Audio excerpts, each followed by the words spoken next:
For many, being a professional footballer is an absolute dream. Just imagine scoring goals and hearing the crowd scream your name. But for those actually living the life, there are a few whose passion exceeds anything else. Not satisfied with being average and continuously striving to reach absolute greatness. And at the same time, there are those who love the game but are just content with being decent, playing good minutes, getting paid, and enjoying the life. Then there are guys who like the game but after a while mainly treat it as a job, like Gareth Bale, who retired early to move on to a different pitch and to play golf. But then comes along a guy like Carlos Vela, a professional footballer who hates football. No, I'm not kidding. Like Gareth Bale, he treats it as a job, the difference being it's a job that he genuinely does not like. In his own words, he'd rather watch 1,000 NBA basketball games than a single match of football. It was always like a dream to play in the NBA or be a basketball player, so all the time is scoring points. It's not like a game of soccer, like can be 0-0, and that's boring.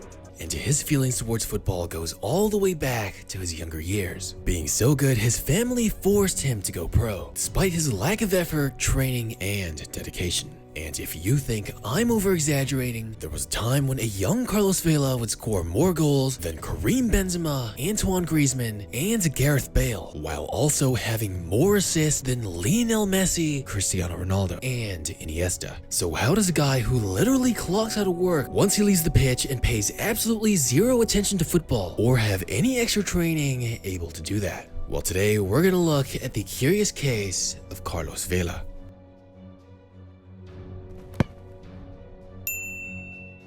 Unlike most professional players today, growing up, Carlos Vela never had passion for the game. His father, Enrique Vela, was a former professional footballer whose career was short-lived due to an unfortunate torn ligament that would force him to retire very early. His father, who wished to see his dream stay alive through his son, for better or for worse, forced the young Carlos Vela to join local football clubs in his hometown of Cancun, Mexico. However, the young Carlos Vela had never been interested in football. Ever since he was a young boy, he'd always been amazed by basketball, even seeing some NBA players, which many would often visit Cancun every summer. Carlos fell in love with basketball and admired the game so much that he would play every day in school. Then immediately after was forced to go and train his football skills. However, just as he was turning 12 years old, his father and coaches would ultimately force him to quit the game that he loved. Whether he liked it or not, Carlos Vela was a complete natural at the game, which would often irritate his father to see how he never took it 100% seriously, despite already becoming one of the country's best young talents, even without any love for the game. Also, being in one of the most popular cities in Mexico helped him to get scouted at the age of 12. Shortly soon after, selected to represent Mexico in their first ever Under-17 World Cup win, where Carlos Vela was the tournament top scorer and a Golden Boot winner. This performance was big enough to secure an instant offer, move to England, and sign with no other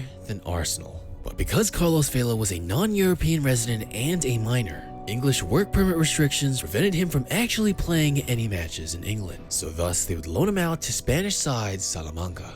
As a 17-year-old, Carlos Vela would score 8 goals and have 4 assists in 39 matches, playing against grown men and being involved in a lot of build-up play for the club's goals as well. Then when he would turn 18 years old, Osasuna would go and pick him up, finally giving him the experience of first-team play in La Liga. But it wasn't until 2008 when the 19-year-old Carlos Vela was finally eligible to move back to Arsenal and play in the Premier League. And with the limited time he had as a youngster, Vela would definitely show flashes of greatness, as in his full debut against Sheffield United, Vela would go on to score a hat-trick, including the signature chip shot that showed you just how composed the teenager was. And he would go on to impress the Arsenal fans incredibly quickly. Carlos Vela had a deadly shot from long distance, being able to catch goalkeepers off guard with his powerful strikes. And this also extended to his free kicks, where Carlos Vela was actually very accurate in. But easily his signature move is that incredible chip shot, doing it in a way that the goalkeeper has no idea it's coming. And lastly, his off-ball movement and intelligent positioning is actually incredibly underrated, allowing him to find or slip into the perfect spaces. But also what made Vela a sensation was his superb passing. Vela was a very creative player. Oftentimes he would play amazing balls and just zip through defensive lines, quite often being involved in build-up play, creating openings to score goals. Plus his delicate touch added an extra layer of finesse to his game at such a young age. His dribble also had excellent touch and close ball control, allowing him to win one-on-one situations with ease. Plus his electric burst of speed made him a constant threat on the wings. But Vela was placed at a very unique position. He could seamlessly transition between playing as a winger and a forward. Vela was building the reputation of an up-and-coming hotshot, but would unfortunately suffer an ankle injury quite early into his time with Arsenal, and would be sidelined for several months. This is when he would be loaned out to Real Sociedad back in La Liga. Once he got there in the 2011-2012 season, he became an instant fan favorite, scoring so impressive that they went on to fully sign him. Over the years, Vela's performance at Real Sociedad showcased his growing dominance and recognition in La Liga. In the 2012-2013 season, he scored 14 goals and 11 assists in 37 appearances, with an average of 0.68 goal contributions per game, scoring more goals than Karim Benzema, Cesc Fabregas, Antoine Griezmann, Diego Costa, and many more, even keeping up there with La Liga's best playmakers, while having more assists than Di Maria and Alexis Sanchez at a younger age. At 23 years old, he was starting to establish himself as one of the most exciting players in the league, and his breakthrough came just in the following 2013-2014 season. Vela scored 21 goals and provided 13 assists in 52 appearances, scoring more goals than Benzema, Antoine Griezmann, Gareth Bale, and even getting more assists than Lionel Messi, even Rakitic, and Cristiano Ronaldo, winning multiple La Liga Player of the Month awards and finishing third place to Cristiano Ronaldo as La Liga's best forward, finishing just ahead of Lionel Messi. But Vela would encounter a major setback to his career. He would suffer ligament damage and be diagnosed with an internal meniscus tear, forcing him to basically miss out on the entire season.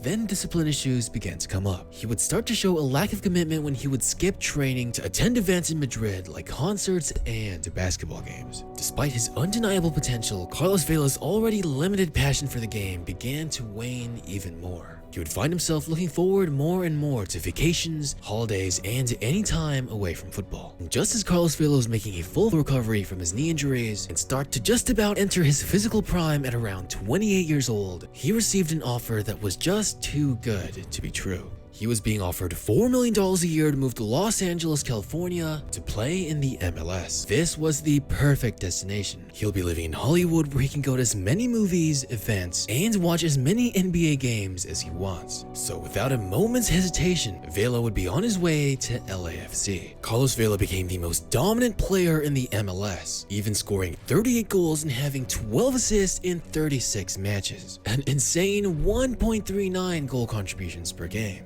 I know it's the MLS, but during this time, Carlos Vela also managed to be fully healthy, marking the first time of his career without a major injury. And since moving to the MLS in 2018, Carlos Vela has missed no more than a couple months from fatigue and minor injury. And say what you want about the MLS, but honestly, Carlos Vela was really balling out there, showing you that he truly belonged in the top leagues to show what he could really do. And maybe this is why many, especially in Mexico, believe that Vela was truly wasting his full potential. And to sum it all up, you can basically see Vela's commitment to football by looking at how committed he was to his Mexican national team, even deciding to abandon them for the 2022 World Cup, even though he's probably the best Mexican talent in a very long time. Truly in his heart, Carlos Vela loves basketball way more than soccer, and if he could have it his way, he would easily be a basketball player instead. But I know it's just hard to imagine what might have been if Carlos Vela really actually did have love for the game and dedicated himself fully towards it. I mean, how many players do you see could do this without having any genuine love for the game? And the only other player I could really think of off the top of my head is Gareth Bale. But hey, I can't hate on Carlos Vela. As a huge fan of both sports, I kind of understand how he feels. But in terms of football, sadly, we never got to see Carlos Vela truly rise and reach the full potential he was just almost close to achieving.